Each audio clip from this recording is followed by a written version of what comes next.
တလအတွင်းသူ့ပိုင်ဆိုင်မှုရန်80တန်း8000တောင်းတိုးလာခဲ့တဲ့သူတွေရှိပါတယ်ဒီပတ်စံတွေဟာလစဉ် Lamborghini ကားတစ်စီးပြောင်းစီးရင်တောင်လုံလောက်တယ်လို့ဆိုပါတယ်ဒါပေမဲ့တစ်ချိန်တည်းမှာပဲအခြားတစ်ယောက်က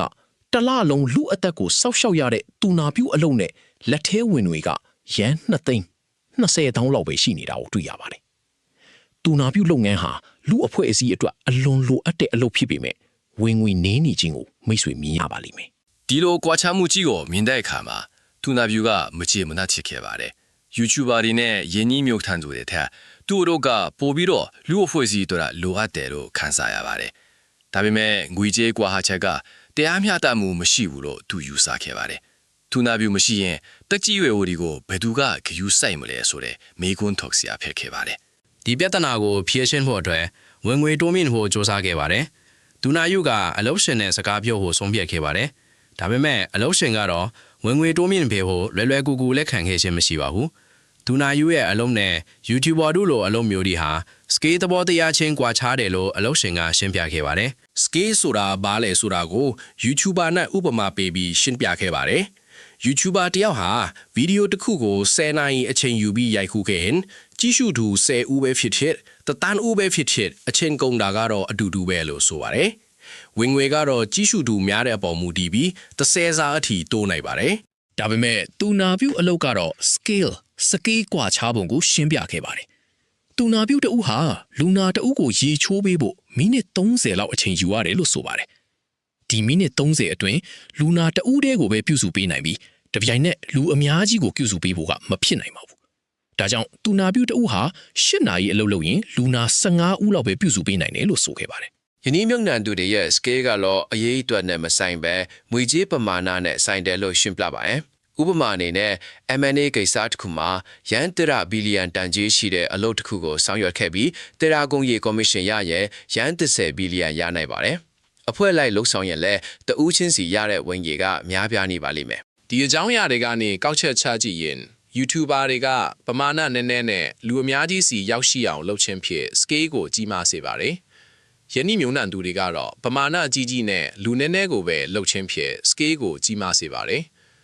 တူနာပြူအလုပ်ကတော့ပမာဏနည်းနည်းနဲ့လူနည်းနည်းကိုပဲလှုပ်ချင်းဖြစ်တာကြောင့် scale ကတင်းငယ်ပြီးဝင်ငွေနည်းတယ်လို့ဆိုပါတယ်တူနာပြူအလုပ်ဆိုတာလူအသက်တွေကိုစောင့်ရှောက်ရတဲ့အလုပ်ဖြစ်ပြီးလူနာအယောက်30ကိုတစ်ပလိုင်းနဲ့တက်ကြည့်ရှုဖို့မဖြစ်နိုင်ပါဘူးဒါကြောင့်တူနာပြူအလုပ်ရဲ့အရေးတွေနဲ့တန်ဖိုးကတော့ scale မလုပ်နိုင်ခြင်းပါပဲတည်ရှိနေတာဖြစ်ပါတယ်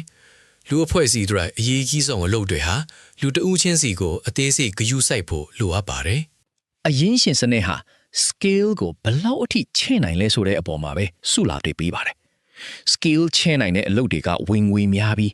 scale မချဲ့နိုင်တဲ့အလုပ်တွေကတော့နောက်ကောက်ကျန်ခဲ့ရပါတယ်တူနာပြူဆရာမအမိုက်သိမ်းသူစတဲ့အလုပ်တွေကလည်းဒီလိုဖွဲ့စည်းပုံကြောင့်ဝင်ငွေနည်းနေကြတာပါဒါဟာအရင်းရှင်စနစ်ရဲ့အားနည်းချက်တစ်ခုလို့ဆိုနိုင်ပါတယ်တူနာပြူကအလုပ်ရှင်ကိုလူချမ်းသာတွေအတွက်ဈေးနှုန်းမြင့်မြင့်နဲ့ဝန်ဆောင်မှုပေးပြီးဝင်ငွေတိုးမြင့်ဖို့အကြံပေးခဲ့ပါတယ်ဒါပေမဲ့အလုပ်ရှင်ကတော့လက်ရှိလူနာအများစုဟာပင်စင်စားတွေဖြစ်ပြီးငွေပေးချေနိုင်စွမ်းနည်းပါတာကြောင့်ဒီနေ့လမ်းကမဖြစ်နိုင်ဘူးလို့ပြန်ပြောခဲ့ပါတယ်။တူနာပြူအလုပ်ရဲ့ဝင်ငွေကလူနာရဲ့ပိုက်ဆံအရွယ်စားပေါ်မူတည်တယ်လို့ဆိုပါတယ်။လူအဖွဲ့အစည်းအတွက်လိုအပ်ပေမဲ့ဝန်ဆောင်မှုခံယူသူကငွေမပေးနိုင်တဲ့အလုပ်တွေမှာနိုင်ငံတော်ကငွေကြေးထောက်ပံ့ပြီးလုပ်ငန်းကိုဆက်လက်ရပ်တည်စေပါတယ်။ဒါပေမဲ့တူနာပြူတွေရဲ့ဝင်ငွေတိုးဖို့အတွက်အခွန်နဲ့လူမှုဖူလုံရေးကြီးတွေတိုးမြင့်ရမယ်ဆိုရင်ပြည်သူတွေကစန့်ကျင်ကြပါလိမ့်မယ်။ဒါကြောင့်နိုင်ငံရေးသမားတွေအနေနဲ့တူနာပြူလစာတိုးမြင့်မယ်လို့ကတိပေးရင်တော့ရွေးကောက်ပွဲမှာရှုံးနိုင်ပါတယ်။ဒီစနစ်အောက်မှာကိုယ်ပိုင်စ조사မှုနဲ့စွမ်းရည်တွေကဝင်ငွေနဲ့တိုက်ရိုက်မသက်ဆိုင်ပါဘူး။ဝင်ငွေကိုဆုံးဖြတ်တာကတော့ scale နဲ့ငွေကြီးအရင်းအမြစ်ပဲဖြစ်ပါတယ်။ဒါကြောင့်တူနာပြူတူရဲ့နှစ်စဉ်ဝင်ငွေရန်3000ကျန်းဟာထိပ်တန်း YouTuber တူရဲ့နှစ်စဉ်ဝင်ငွေရန်300တန်းနဲ့ကြီးမားစွာကွာခြားနေတာကိုတွေ့ရပါတယ်။ဒါဟာအလုပ်တစ်ခုကိုအစင်နှိမ့်ချတာမဟုတ်ပဲလူအဖိုက်စီအတွင်းငွေကြေးစည်းစိမ်မှုရဲ့ရန်တရားဖြစ်ပါတယ်။ဒီလိုကန့်သက်ချက်တွေရှိပေမဲ့တူနာပြူကသူ့အလုပ်ကိုဆက်ချင်နေစေပါပဲ။တူနာပြူအလုပ်ဟာလူတွေစီကကျေးဇူးတင်စကားတွေရရှိပြီးတော့လောက်ရတာလည်းပျော်ရွှင်စရာကောင်းတယ်လို့ဆိုပါတယ်။ငွေကြေးနဲ့တန်ဖိုးကိုတန်းတူထားတဲ့ခင်မိတဲ့တွေးခေါ်ကိုလည်းသူကမေးခွန်းထုတ်ခဲ့ပါတယ်။အရင်ခေတ်အဖွဲ့အစည်းတွေမှာဆိုရင် ခလေးပြုစုသူတွေနဲ့လူနာတွေကိုစောင့်ရှောက်သူတွေဟာအဖွဲ့အစည်းရဲ့အဓိကအစိပ်ပိုင်းတွေဖြစ်ခဲ့တယ်လို့သူကရှင်းပြခဲ့ပါတယ် ဈေးကွက်ကဒီအလုပ်ကိုဈေးပေါ်တယ်လို့ပြောတာဖြစ်ပြီးအရေးမပါဘူးလို့ပြောတာမဟုတ်ပါဘူး